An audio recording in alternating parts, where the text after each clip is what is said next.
Zdravo svima, danas ćemo da pravimo potaž sa spanaćem. Ja pravim jedan potaž koji će mi trajati, da kažem, 3 dana. Znači, malo više pravimo, otprilike 3 do 4 litre potaža ću da napravim i tu će mi trebati otprilike 500 do 600 grama spanaća. Znači, spanać je bitno da je sitno iseckan. Ja sam ga prvo potopila u vrelu vodu, ne bih mogla da ga jako sitno iseckam.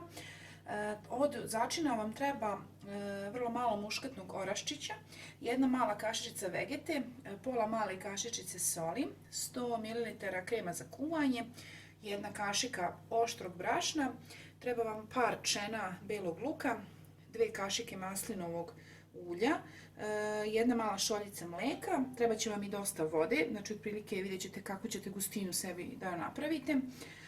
Pa možemo početi tako što i naravno jedna šerpica sa poklopcem.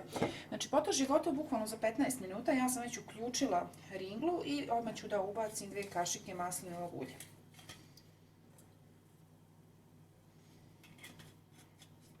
S obzirom da je ringla vrela, bacit ću odmah i beli luk. Beli luk treba samo da pusti miris u maslinovom ulju. Znači ništa pretjerano ga ne treba pržiti. I odmah ćemo da ubacimo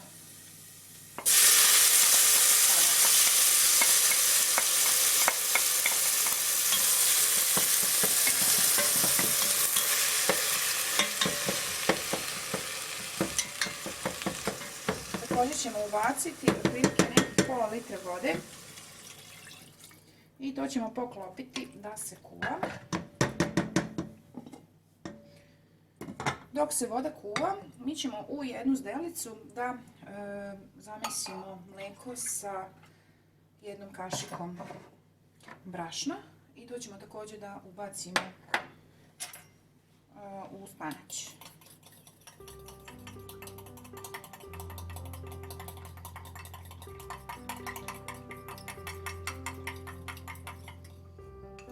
Ostavit ćemo prvo da se spanać prokuva u vodi nekih 10 minuta, da se dobro zagreje i onda ćemo da ubacimo ovo.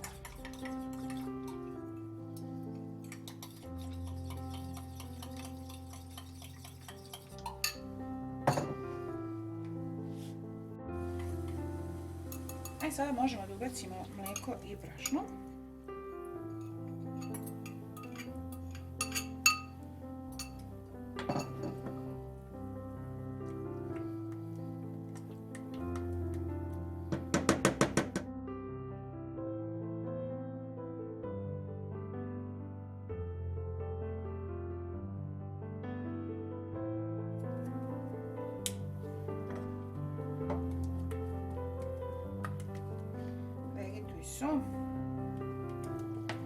Sve to mešamo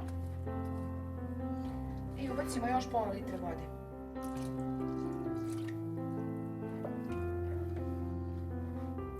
A s obzirom da ću ja da pravim nekih 2 do 3 litre, ja ću da ubacim još vode, a možete ostaviti ovako gusto, s tim da će ići krem za kuvanje, slobodno ubacite, napravite 2 do 3 litre. Ja sam sada otprilike dobila ovdje nekih 2 litre, 2,5 do 3 ščorbice. Ostavit ću da provri i onda ću da ubacim 100 ml krema za kuvanje. I naravno, otprilike svo to kuvanje traje nekih 15 minuta, znači na 5 minuta ubacujete sve. Znači bukvalno 15 do 20 minuta sa pripremom sve bude gotovo.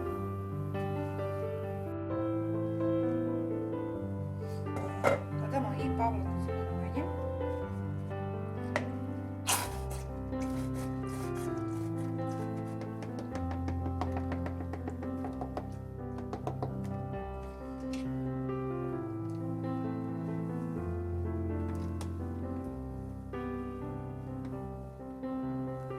I nakon 5 minuta možemo da isključimo i potaž je gotov.